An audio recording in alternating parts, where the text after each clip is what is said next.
Tie-dye picker here, folks. Happy fall day to you. You can hear the leaf blowers running in the background. Leaves are coming down here in Virginia. Full swing. Hunting season around the corner.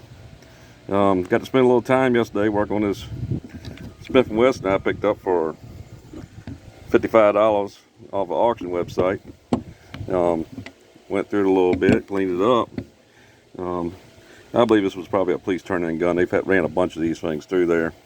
With that being said, police officers, a lot of them do not keep their service weapons very clean. Did have to clean some rust out of these things and so forth. Go over just a little real quick. It's 40 cal SW40VE value enhanced. Polished it up a little bit, little mothers. Did go inside of it, internals. Bought a trigger spring kit from Apex. That was actually sold through a retailer on eBay.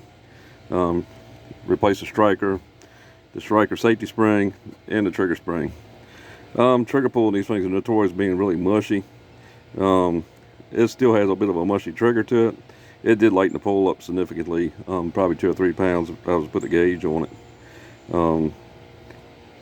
You know, it breaks pretty clean with the new trigger springs in it.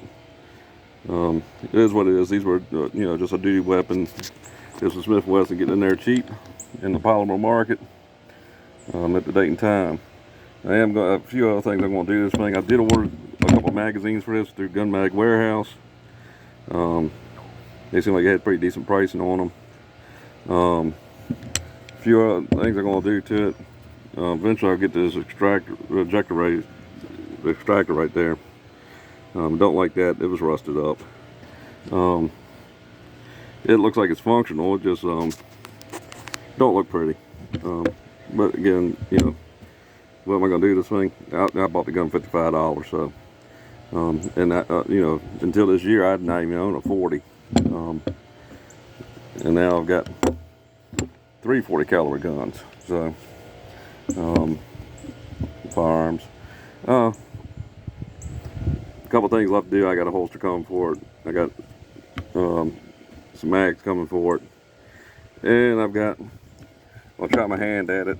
I believe I can make a set of Glock sights work on this thing. I hear they're different heights and so forth. I don't like plastic sights. These were marred up when I got them.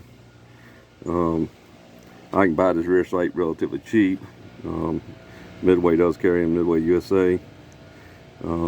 But like I said, you know, it is what it is. It's try me some Glock sights on this thing. Don't care if the sight heights are different or anything. All I gotta do is get it and find out where the point of aim is, and then we'll just shoot a little Kentucky windage. We can modify the elevation or whatever we need to do. Like I said, you know, for the price, I can't go wrong. It's a serviceable weapon. We'll see how it runs. I'm sure it'll run fine. Like I said, I just bought it just because it was cheap. Always looking for something to do. You know, was able to spend a few minutes on it yesterday, a few hours. I had some me time finally, and pulled this one out the pile and decided to work on it a little bit. Please follow, like, and subscribe. You're not doing so forth already. Leave comments, man. I welcome feedback. What I'm doing well, what I'm not doing well. It don't bother me. I got thick skin. But anyhow, again, thank you for your time. Appreciate you watching. Tie-dye picker out.